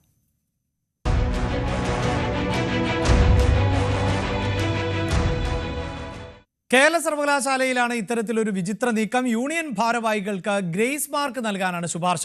യൂണിയൻ പ്രവർത്തനം അടിസ്ഥാനമാക്കി 5% വരെ ഗ്രേസ് മാർക്ക് നൽകാൻ ആണ് ശുപാർശ. നാളെ കൂടുന്ന സിൻഡിക്കേറ്റ് യോഗത്തിൽ ഈ വിഷയം പരിഗണനയ്ക്ക് എത്തും എന്നതാണ് വിവരം. പുതുതായി ആരംഭിച്ച 4A ഡിഗ്രി പ്രോഗ്രാം അഥവാ 4 വർഷത്തെ ബിരുദ കോഴ്സിന് ജോയിൻ ചെയ്യുന്ന വിദ്യാർത്ഥികൾക്ക് ഗ്രേസ് മാർക്ക് നൽകുന്നത് ഏത് രീതിയിലായിരിക്കണം, അതിന്റെ മാനദണ്ഡങ്ങൾ എന്തെങ്കിലും ആയിരിക്കണം എന്ന് നിർദ്ദേശം നൽകാനായിട്ട് ഈ ഒരു കേരള യൂണിവേഴ്സിറ്റി ഒരു സബ് കമ്മിറ്റിയെ രൂപീകരിച്ചിരുന്നു. സിൻഡിക്കേറ്റ് അംഗങ്ങൾ അടക്കം ഉൾപ്പെട്ട ഈ സബ് കമ്മിറ്റിയാണ് ഇത്തരത്തിലൊരു വിചിത്രമായ ഒരു നിർദ്ദേശം മുന്നോട്ട് വെച്ചിരിക്കുന്നത്. അതായത് ഈ കോളേജ് യൂണിയൻ തെരഞ്ഞെടുപ്പിൽ വിജയിച്ചു വരുന്ന chairperson, vice chairperson, joint secretary തുടങ്ങിയ വിവിധ ഭാരവാഹികൾക്ക് ഈ ഒരു യൂണിയൻ പ്രവർത്തനത്തിന്റെ അടിസ്ഥാനത്തിൽ ഗ്രേസ് മാർക്ക് നൽകണമെന്നാണ് അത്തരത്തിലൊരു നിർദ്ദേശമാണ് ഈ സബ് കമ്മിറ്റി മുന്നോട്ട് വെച്ചിരിക്കുന്നത്. 5% വരെ ഗ്രേസ് മാർക്ക് നൽകണം. അതായത് യൂണിയൻ പ്രവർത്തനം ഏറ്റവും മികച്ചതായി കാണിക്കുന്ന ഈ ഒരു ചെയർപേഴ്സൺ ആയിക്കോട്ടെ, മറ്റ് ഭാരവാഹികളായിക്കോട്ടെ, അവർക്ക് 5% വരെ ഇത്തരത്തിൽ ഗ്രേസ് മാർക്ക് നൽകണം എന്നാണ് ഈ ഒരു നിർദ്ദേശത്തിൽ ഉൾപ്പെടുത്തിയിരിക്കുന്നത്. സാധാരണഗതിയിൽ ഇത്രയും കാലം ഉണ്ടായിരുന്ന മറ്റ് യൂണിവേഴ്സിറ്റികളടക്കം ഉണ്ടായിരുന്നത് ഈ ഒരു കലാകായിക രംഗത്ത് മികവ് പുലർത്തുന്ന വിദ്യാർത്ഥികൾക്കാണ് പലതരത്തിൽ ഗ്രേസ് മാർക്കുകൾ നൽകുക. അതായത് നാഷണൽ ലെവലായിക്കോട്ടെ, സ്റ്റേറ്റ് ലെവലായിക്കോട്ടെ, അത്തരത്തിൽ മികച്ച പ്രകടനം കാഴ്ചവെക്കുന്ന വിദ്യാർത്ഥികൾക്ക് ആ പ്രകടനവുമായി ബന്ധപ്പെട്ട് ക്ലാസുകൾ മിസ്സാവുമ്പോഴും മറ്റ് പരീക്ഷയിൽ മോശം പ്രകടനം ഒക്കെ കാഴ്ചവെക്കേണ്ട ഒരു സാഹചര്യം വരുമ്പോൾ അത് മറികടക്കാൻ വേണ്ടി മറ്റുമാണ് ഗ്രേസ് മാർക്ക് നൽകി തുടങ്ങിയത്. പക്ഷേ ഈ ഇത്തരത്തിലൊരു കോളേജ് യൂണിയന്റെ പ്രവർത്തനത്തിന്റെ ഭാഗമായി അത് അടിസ്ഥാനപ്പെടുത്തി ഗ്രേസ് മാർക്ക് നൽകുക എന്ന് പറയുന്നത് വളരെ വിചിത്രമായ ഒരു കാര്യമാണ്. മാത്രമല്ല ഈ സിൻഡിക്കേറ്റ് അംഗങ്ങൾ മുന്നോട്ട് വയ്ക്കുന്ന ഒരു കാര്യം, ഈ ഒരു 4 ഇയർ ഡിഗ്രി പ്രോഗ്രാമിൽ ഇത്തരത്തിൽ ഗ്രേസ് മാർക്ക് നൽകണമെന്നൊരു നിർദ്ദേശമുണ്ടെന്നാണ് ഇവരുടെ വാദം. ഇതിനൊപ്പം തന്നെ ഇത് എന്തിന്റെ മാനദണ്ഡത്തിലായിരിക്കും ഈ ഒരു മാർക്ക് നൽകുക, അതായത് ഈ യൂണിയൻ മികവ് ആര് പരിശോധിക്കും, എത്തരത്തിലായിരിക്കും ഇത് അളക്കപ്പെടുക, ഇതിന്റെ മാനദണ്ഡങ്ങൾ എന്തൊക്കെയാണെന്നൊക്കെ പിന്നീട് മാത്രമേ അറിയാൻ കഴിയുകയുള്ളൂ. മാത്രമല്ല ഇനി നാളെ നടക്കുന്ന സിൻഡിക്കേറ്റ് യോഗത്തിൽ ഇത് ചർച്ച ചെയ്യുമെന്നാണ് അറിയാൻ കഴിഞ്ഞത്. ഇത് കൂടുതൽ ഗവർണറുടെ പരിഗണനയിലേക്ക് വിടാനുള്ള ഒരു സാധ്യതയും വൈസ് ചാൻസലർ ഇത്തരത്തിൽ ഗവർണറുടെ പരിഗണനയിലേക്ക് വിടാനുള്ള സാധ്യതയടക്കം മുന്നോട്ട് കാണുന്നുണ്ട്. പക്ഷേ നാളത്തെ നിർണായക യോഗത്തിൽ ഇക്കാര്യത്തിൽ ഒരു തീരുമാനമുണ്ടാകുമെന്നാണ് മനസ്സിലാക്കാൻ കഴിയുന്നത്. ക്യാമറമാൻ അരുൺ പാലോടിനൊപ്പം സാരംഗ് സുധാകരൻ, ന്യൂസ് 18 തിരുവനന്തപുരം. അന്താരാഷ്ട്ര വാർത്തകളിലേക്ക് പോകുമ്പോൾ അഫ്ഗാനിസ്ഥാനും പാകിസ്ഥാനും മുട്ടം കലിപ്പിലാണ്. നോക്കാം ഇടവേളയ്ക്ക് ശേഷം.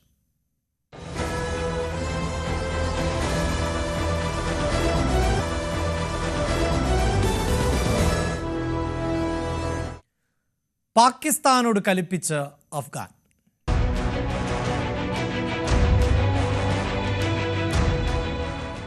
അതിർത്തിയിൽ സംഘർഷം രൂക്ഷമായി തുടരുമ്പോൾ താൽക്കാലികമായി വെടിനിർത്തലിന് തയ്യാറായത് തങ്ങളുടെ ബലഹീനതയായി തെറ്റിദ്ധരിക്കരുത് എന്നാണ് പാകിസ്ഥാന് അഫ്ഗാനിസ്ഥാന്റെ മുന്നറിയിപ്പ്. ഇനിയും ക്ഷമ നശിച്ചാൽ തകർത്തുകളയും എന്നാണ് ആഭ്യന്തരമന്ത്രി സിറാജുദ്ദീൻ ഹഖാനിയുടെ പ്രതികരണം. വിവരങ്ങളുമായി അഭിലാഷ് രാധാകൃഷ്ണൻ ചേരുന്നുണ്ട്. അഭിലാഷ്, വലിയ വിമർശനം ആണ് പാകിസ്ഥാൻ ഉന്നയിച്ചത് അഫ്ഗാനിസ്ഥാന് നേരെ. അതിനിതാ കടുത്ത മറുപടി അഫ്ഗാനിസ്ഥാന്റെ ഭാഗത്തു നിന്നുണ്ടാകുന്നു. ഈ സമാധാന കരാർ എപ്പോൾ വേണമെങ്കിലും ലംഘിക്കപ്പെടാമെന്നാണോ? അഭിലാഷ്, ഇപ്പോൾ അഫ്ഗാനിസ്ഥാനും പാകിസ്ഥാനും തമ്മിലുള്ള ഒരു സമാധാന കരാർ, വെടിനിർത്തൽ കരാർ എന്ന് പറയുന്നത് ഏത് നിമിഷം വേണോ അത് ലംഘിക്കപ്പെടാവുന്ന, ഏത് നിമിഷം വേണോ ഇവർ തമ്മിൽ വീണ്ടും ഒരു സംഘർഷത്തിലേക്ക് കടക്കാവുന്ന ഒരു സാഹചര്യമാണ് നിലവിലുള്ളത്.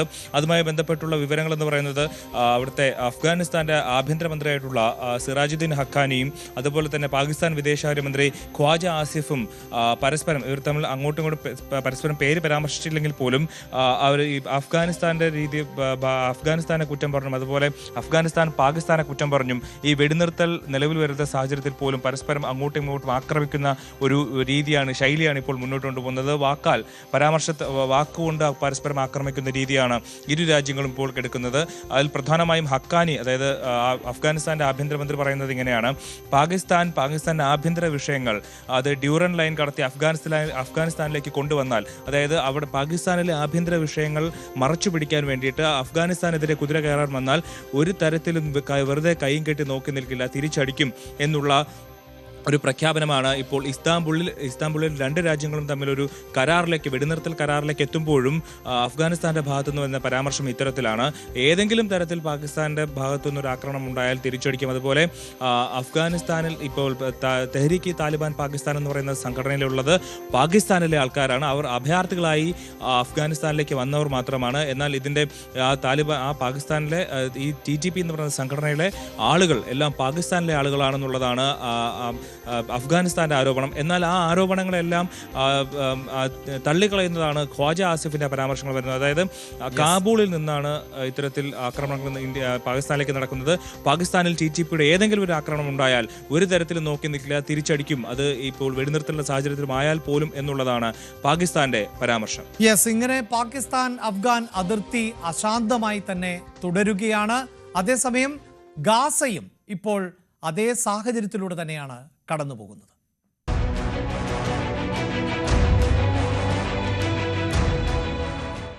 വെടിനിർത്തൽ കരാർ പാലിക്കാൻ പ്രതിജ്ഞാബദ്ധമാണെന്ന് പ്രഖ്യാപിച്ചതിന് പിന്നാലെ ഇസ്രായേൽ ഗാസയിലെ വിവിധ കേന്ദ്രങ്ങളിൽ വീണ്ടും വ്യോമാക്രമണം നടത്തി. ദക്ഷിണ ഗാസയിലെ ഖാൻ യൂനിസിൽ 10 തവണയാണ് വ്യോമാക്രമണം ഉണ്ടായത്. ഈ സാഹചര്യം സൂക്ഷ്മമായി തന്നെ അമേരിക്കയും ഖത്തറുമൊക്കെ നിരീക്ഷിക്കുന്നുമുണ്ട്. അഭിലാഷ് തന്നെ തുടരുന്നുണ്ട്. അഭിലാഷ്, അവിടെയും സമാധാനം അകലെയോ എന്ന ചോദ്യം അവശേഷിക്കുകയാണല്ലോ. അഭിലാഷ്, ഗാസയുടെ കാര്യം പറയുകയാണെങ്കിൽ കുറച്ചുകൂടെ കഷ്ടമാണ്. അവിടെ കഴിഞ്ഞ ഒരു മൂന്നാഴ്ചയായിട്ട് വെടിനിർത്തൽ ഉണ്ടാകുന്നു, വളരെ സമാധാനമായിട്ട് പോകുന്നൊരു സാഹചര്യം വരുന്നു. പെട്ടെന്നൊരു ദിവസമാണ് ഇസ്രായേലിൻ്റെ സൈനികർക്ക് നേരെ ആക്രമണം ഉണ്ടായി എന്നാരോപിച്ചുകൊണ്ട് വലിയ രീതിയിലുള്ള ആക്രമണം തുടങ്ങി വെച്ചത്. അതിന് അമേരിക്കയുടെ എല്ലാ പിന്തുണയും ഉണ്ടായിരുന്നു. ഇത്തരത്തിൽ വലിയ രീതിയിലുള്ള ആക്രമണം ആ ദിവസങ്ങൾക്ക് ശേഷം ഇപ്പോൾ കഴിഞ്ഞ ഒരു 4-5 ദിവസമായി കനത്ത ആക്രമണമാണ് ഗാസയിൽ നടക്കുന്നത്. അഭിലാഷ് സൂചിപ്പിച്ചതുപോലെ ഖാൻ യൂനിസിലും വെസ്റ്റ് ബാങ്കിലും ഒക്കെ വലിയ രീതിയിലുള്ള ആക്രമണം നടക്കുന്നത്. ഏറ്റവും പ്രധാനപ്പെട്ട പ്രധാനപ്പെട്ട ഏറ്റവും പുതിയ വാർത്ത എന്ന് പറയുന്നത് വെസ്റ്റ് ബാങ്കിലെ ഒക്കുപ്പൈഡ് വെസ്റ്റ് ബാങ്കിലെ നാബ്ലൂസ് എന്ന് പറയുന്ന സ്ഥലത്ത് ഇസ്രായേലിന്റെ സ്നൈപ്പറുകൾ കയറി പലയിടത്തും സ്ഥാനം പിടിച്ചിട്ടുണ്ട്. അവർക്ക് സംശയം തോന്നുന്ന എല്ലാവരെയും ഓരോരുത്തരായി വെടിവെച്ച് കൊല്ലാൻ വേണ്ടിയിട്ടുള്ള ഒരു രീതിയാണെന്നാണ് നമുക്ക് മനസ്സിലാകുന്നത്. അതുപോലെ UN-ന്റെ അവിടത്തേക്ക് ഗാസയിലേക്ക് എത്തിക്കുന്ന സഹായങ്ങളുടെ ട്രക്കുകളുണ്ട്. അതിൽ 6000 ട്രക്കുകളെയാണ് ഇസ്രായേൽ ഗാസയുടെ അതിർത്തിയിൽ പിടിച്ചിട്ടിരിക്കുന്നത്. ഈ 6000 ട്രക്കുകളിലുള്ളിലും ഇവിടെ സഹായം ആവശ്യമായിട്ടുള്ള ആളുകൾക്ക് വേണ്ട അവശ്യ സാധനങ്ങളാണ്. പക്ഷെ അതൊന്നും കയറ്റിവിടാൻ ഇസ്രായേൽ സമ്മതിക്കുന്നില്ല. എന്നാൽ സമാധാന കരാറിൽ ഒപ്പിട്ടിരിക്കുന്നതനുസരിച്ച് ഏതൊരു ട്രക്കുകളെയും തടയില്ല. എല്ലാ ട്രക്കുകളെയും ഇവർക്ക് ആവശ്യമായിട്ടുള്ള മരുന്ന്, ആഹാരം തുടങ്ങിയിട്ടുള്ള എല്ലാ തുണികൾ ഇതെല്ലാം എത്തിക്കുന്ന ട്രക്കുകളെയൊന്നും തടയില്ല എന്നായിരുന്നു സമാധാന കരാറിൽ ഒപ്പുവച്ചിരുന്നത്. എന്നാൽ ആ കരാറിനെല്ലാം ലംഘിച്ചുകൊണ്ടാണ് ഇപ്പോൾ ഇസ്രായേലിൻ്റെ ഭാഗത്തു നിന്നുള്ള നീക്കം ഉണ്ടായിരിക്കുന്നത്. അതുപോലെ തന്നെ ഇപ്പോൾ ഇതേ സമയം തന്നെ ഹമാസ് ഇത്തരത്തിലൊരു വെടിനിർത്തൽ കരാർ ലംഘിക്കുന്നില്ല എന്നുള്ളതാണ് മറ്റൊരു പ്രധാനപ്പെട്ട കാര്യം. ഹമാസിൻ്റെ ഭാഗത്തു നിന്ന് കൂടുതലായിട്ടുള്ള ആക്രമണങ്ങളൊന്നും ഈ ചെറുത്തുനിൽപ്പായി ഉണ്ടാകുന്നില്ല എന്നുള്ളത് വളരെ പ്രധാനപ്പെട്ട കാര്യം. അതുപോലെ ഇന്ന് ഇസ്രായേലിലെ 2 ബന്ധുക്കളുടെ മൃതശരീരം കൂടി ഹമാസ് കൈമാറിയിരിക്കുന്നു. അതുപോലെ ഇസ്രായേലിന്റെ ഭാഗത്ത് നിന്ന് 30ഓളം മൃതദേഹങ്ങളാണ്, പലസ്തീനികളുടെ മൃതദേഹങ്ങളാണ് ഗാസയിൽ നിന്ന് എത്തിച്ചിരിക്കുന്നത്. ഒരു സമയം തന്നെ ഇസ്രായേലിന്റെ ഭാഗത്തു നിന്നുള്ള ആക്രമണം ഗാസയിൽ നടക്കുമ്പോഴും സമാധാന കരാറുമായി ബന്ധപ്പെട്ട കാര്യങ്ങളൊന്നും ഹമാസിന്റെ ഭാഗത്തു നിന്ന് ലംഘിക്കപ്പെടുന്നില്ല എന്നുള്ളതാണ് ഈ മണിക്കൂറിൽ ഏറ്റവും പ്രധാനപ്പെട്ട വിവരം. പക്ഷേ അത് എത്ര ദിവസത്തേക്ക് അല്ലെങ്കിൽ എത്ര മണിക്കൂറത്തേക്ക് എന്നുള്ളതാണ് ഏറ്റവും പ്രധാനപ്പെട്ട ചോദ്യം. അഭിലാഷ്, റൈറ്റ്, ഇതാണ് പ്രധാനപ്പെട്ട 2 അന്താരാഷ്ട്ര വാർത്തകളായി നമുക്ക് പങ്കുവെക്കേണ്ടത്. ഇനി കായിക മേഖലയിലേക്ക് വരുമ്പോൾ കൊച്ചിയിലേക്ക് മെസ്സി എത്തിയില്ല എന്ന് നമുക്കറിയാം. പക്ഷേ സ്റ്റേഡിയത്തിൽ കളിച്ചത് മന്ത്രിയാണോ എന്നതാണ് ഇപ്പോഴത്തെ സംശയം.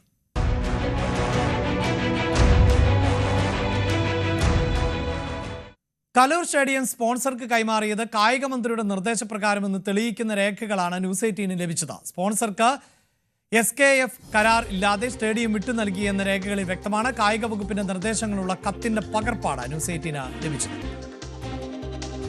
കലൂർ ജവഹർലാൽ നെഹ്റു അന്താരാഷ്ട്ര സ്റ്റേഡിയം അറ്റകുറ്റപ്പണികൾക്കായി വിട്ടുകൊടുത്തത് ആരുടെ അനുമതിയോട് കൂടിയാണ്, ഏത് കരാറിന്റെ അടിസ്ഥാനത്തിലാണ് എന്നുള്ള ചോദ്യങ്ങൾ കഴിഞ്ഞ ദിവസങ്ങളായി ഉന്നയിക്കപ്പെടുന്ന പ്രധാനപ്പെട്ട ചോദ്യങ്ങളിലൊന്നായിരുന്നു. പക്ഷെ അതിന് ഒരു കൃത്യത വരികയാണ്. അത് കായിക മന്ത്രിയുടെ നിർദ്ദേശപ്രകാരമാണ് GCDA കലൂർ സ്റ്റേഡിയം സ്പോൺസർക്ക് വിട്ടുകൊടുത്തത് എന്നുള്ള ഒരു വിശദാംശങ്ങൾ പുറത്തു വരികയാണ്. അതുമായി ബന്ധപ്പെട്ട രേഖ പുറത്തു വരികയാണ്. കായിക മന്ത്രി ഇത്തരത്തിൽ നിർദ്ദേശിക്കുന്നത്, അതായത് സ്പോൺസർക്ക് സ്റ്റേഡിയം വിട്ടുകൊടുക്കുക, സ്റ്റേഡിയവുമായി ചുറ്റുവട്ടത്തുള്ള ഭാഗങ്ങളും അറ്റകുറ്റപ്പണികൾക്കായി വിട്ടു നൽകാൻ കായിക മന്ത്രി നിർദ്ദേശിക്കുന്നു. അതേസമയം മുഖ്യമന്ത്രിയുടെ അധ്യക്ഷതയിൽ ചേർന്നിട്ടുള്ള ഒരു ത്രികക്ഷി കരാർ വേണമെന്ന് മുഖ്യമന്ത്രിയുടെ അധ്യക്ഷതയിൽ ചേർന്നുള്ള യോഗത്തിൽ തീരുമാനമുണ്ടായിരുന്നു. ആ തീരുമാനത്തിന് ശേഷം കരാറിനുള്ള ആപ്ലിക്കേഷൻ നൽകിയതല്ലാതെ കരാർ ഒപ്പുവെച്ചിട്ടുണ്ടോ അല്ലെങ്കിൽ കരാറുണ്ടോ, കരാറിൻ്റെ മറ്റ് ഇടപാടുകൾ എന്തൊക്കെയാണ്, അതിലെ മറ്റ് നിബന്ധനകൾ എന്തൊക്കെയാണ് തുടങ്ങിയ കാര്യങ്ങളോ ഒരു വ്യക്തതയുമില്ലാതെ ഇപ്പോഴും തുടർന്ന സാഹചര്യമുണ്ട്. ആ ഒരു സാഹചര്യത്തിൽ തന്നെയാണ് കായിക മന്ത്രിയുടെ നിർദ്ദേശപ്രകാരം സ്റ്റേഡിയം വിട്ടുകൊടുക്കണം എന്നുള്ള നിർദ്ദേശപ്രകാരമാണ് GCDA സ്റ്റേഡിയം അറ്റകുറ്റപ്പണികൾക്കായി സ്പോൺസർക്ക് വിട്ടുകൊടുത്തിട്ടുള്ളത് എന്നുള്ള രേഖകളാണ് പുറത്തു വരുന്നത്. ഇത് മാത്രമല്ല, 70 കോടിയുടെ കരാർ എന്ന് പറയുമ്പോൾ 70 കോടിയുടെ അറ്റകുറ്റപ്പണികളുടെ ഈ 70 കോടി മുന്നോട്ട് വെച്ചിരിക്കുന്നതിൻ്റെ ബ്രേക്കപ്പ് എന്തൊക്കെയാണ്, അതിൻ്റെ അതായത് അതിൻ്റെ ഏതൊക്കെ തരത്തിലാണ് അതിൻ്റെ എക്സ്പെൻഡിച്ചർ തീരുമാനിക്കപ്പെട്ടിരിക്കുന്നത് എന്നുള്ള കാര്യങ്ങളിൽ വ്യക്തത വരാറുണ്ട്. അത് മാത്രമല്ല, ഈ എസ്റ്റിമേറ്റിന്റെ മറ്റ് വിവരങ്ങൾ എന്തൊക്കെയാണ് തുടങ്ങിയ കാര്യങ്ങളൊന്നുമില്ല. പ്രത്യേകിച്ച് 125 കോടി രൂപ മുടക്കുമുതലിൽ ഒരു അന്താരാഷ്ട്ര സ്റ്റേഡിയം, അതായത് ഉയർന്ന നിലവാരത്തിലുള്ള അന്താരാഷ്ട്ര സ്റ്റേഡിയം നിർമ്മിക്കാനുള്ള പണം എന്ന് പറയുന്നത്, അല്ലെങ്കിൽ ടോട്ടൽ എസ്റ്റിമേറ്റ് എന്ന് പറയുന്നത് 125 കോടിയാണ് എന്ന് വിദഗ്ധർ വിലയിരുത്തുന്ന ഒരു സാഹചര്യത്തിൽ 70 കോടി രൂപയുടെ ആവശ്യകത എന്താണ്, അത് ഏതൊക്കെ തരത്തിലാണ് ചെലവഴിക്കപ്പെടുന്നത് തുടങ്ങിയ കാര്യങ്ങളിലൊക്കെ സ്പോൺസർ ഇനിയും വ്യക്തത നൽകാറുണ്ട്. എന്നിരുന്നാലും ഈ കഴിഞ്ഞ കുറേ ദിവസങ്ങളായി കരാറുമായി ബന്ധപ്പെട്ട തർക്കം നിലനിൽക്കുന്ന ഒരു സാഹചര്യത്തിലാണ് ഇത്തരത്തിൽ GCDAക്ക് കായിക മന്ത്രാലയം നൽകിയിരിക്കുന്ന, കായിക മന്ത്രി നിർദ്ദേശിച്ചിരിക്കുന്നത് ഇത്തരത്തിൽ സ്റ്റേഡിയം അറ്റകുറ്റപ്പണികൾക്കായി നൽകണം എന്നുള്ള നിർദ്ദേശം മുന്നോട്ട് വെച്ചിരിക്കുന്നത്. കൊച്ചിയിൽ മന്ത്രി കളിച്ചുവെങ്കിൽ ഓസീസിനോട് ഇന്ത്യൻ താരങ്ങൾ കളി മറന്നുപോയി.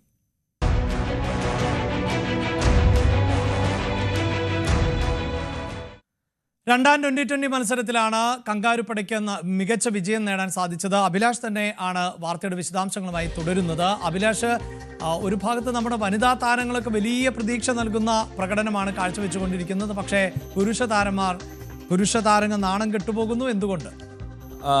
അഭിലാഷ്, ഇന്നത്തെ മത്സരത്തിൽ അഭിലാഷ് പറഞ്ഞതാണ് ഏറ്റവും പ്രധാനപ്പെട്ട കാര്യം. ഇന്ത്യൻ ബാറ്റർമാർ കളി മറന്നിരിക്കുന്നു എന്നുള്ളതാണ്. അഭിഷേക് സിംഗും അതുപോലെ ഹർഷിത് റാണയും അടക്കമുള്ള ഒഴികെയുള്ള ബാക്കി ഇന്ത്യൻ താരങ്ങളൊന്നും, ക്യാപ്റ്റൻ സൂര്യകുമാർ യാദവും നമ്മുടെ സഞ്ജു സാംസൺ അടക്കം എല്ലാവരും ഒറ്റ അക്കത്തിൽ പുറത്തായെന്നുള്ളതാണ് ഇന്നത്തെ കളിയുടെ ഏറ്റവും പ്രധാനപ്പെട്ട തോൽവിയുടെ കാരണമെന്ന് പറയുന്നത്. അങ്ങനെ രണ്ടാം ഇന്നിങ്സിൽ, അതായത് രണ്ടാമതിറങ്ങിയ ഓസ്ട്രേലിയ അനായാസമല്ലെങ്കിൽ പോലും 4 വിക്കറ്റും 40 പന്തും ബാക്കി നിൽക്കെ കളി ജയിച്ചു എന്നുള്ളതാണ്. അങ്ങനെ 5 മത്സരങ്ങളുള്ള T20 സീരീസിൽ ഇപ്പോൾ ഒരു 1-0 ഓസ്ട്രേലിയ മുന്നിലാണ്. ആദ്യത്തെ കളി മഴ മൂലം ഉപേക്ഷിച്ചിരുന്നു. അന്ന് ഇന്ത്യ ഒരു പൊതുവെ ഭേദപ്പെട്ട നിലയിലായിരുന്നു കളി നടന്നതെങ്കിലും പിന്നെ മഴ തടസ്സപ്പെടുകയായിരുന്നു. അങ്ങനെ 1-0 2 മത്സരങ്ങൾ പിന്നിടുമ്പോൾ ഓസ്ട്രേലിയ മുന്നിലാണ്. നേരത്തെ ODI സീരീസിലും ഏകദിന സീരീസിലും ഇന്ത്യ പരാജയപ്പെട്ടിരുന്നു. കാരണം 3 മത്സരങ്ങളിൽ 2 എണ്ണം തോറ്റ് 1 ജയിക്കുകയാണ് ഉണ്ടായത്. അങ്ങനെ ഇന്ത്യ ഓസ്ട്രേലിയയിൽ കളിക്കുന്ന ഓസ്ട്രേലിയയിൽ പോയി ഈ സീരീസ് ഏകദിന സീരീസ് കൈവിട്ടു. ഇനിയിപ്പോൾ അടുത്ത 3 മത്സരങ്ങളും ഇന്ത്യക്ക് ജയിച്ചാൽ മാത്രമേ ഈ പരമ്പര സ്വന്തമാക്കാൻ കഴിയുള്ളൂ. കായിക മേഖലയിൽ നിന്ന് നമുക്ക് നിരാശപ്പെടുത്തുന്ന വാർത്തയാണുള്ളത്. ഇനി മുകളിൽ ഒരാളുണ്ട്.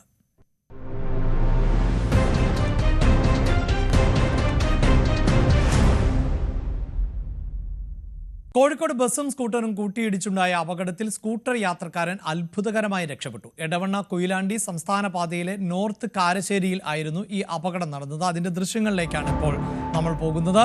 ബസ്സിന് എതിരെ വന്ന സ്കൂട്ടർ ബസ്സിൽ ഇടിച്ച് ബസ്സിന് അടിയിലേക്ക് സ്കൂട്ടർ പോവുകയായിരുന്നു. പക്ഷേ ഇങ്ങനെ ബസ്സിന് അടിയിലേക്ക് ഈ സ്കൂട്ടർ പോയ അതേ സമയത്ത് തന്നെ യാത്രക്കാരൻ തെറിച്ച് പുറത്തേക്ക് വീണു. അതുകൊണ്ടാണ് യാത്രക്കാരൻ അത്ഭുതകരമായി രക്ഷപ്പെട്ടത്. വലിയ അപകടം, വലിയ ദുരന്തമാണ് ഇങ്ങനെ ഒഴിവാക്കപ്പെട്ടത്.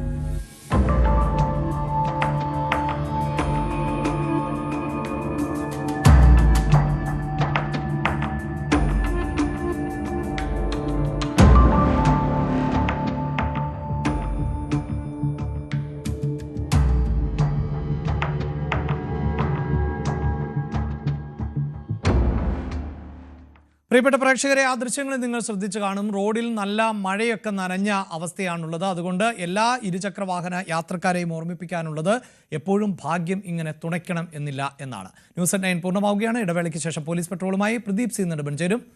നമസ്കാരം.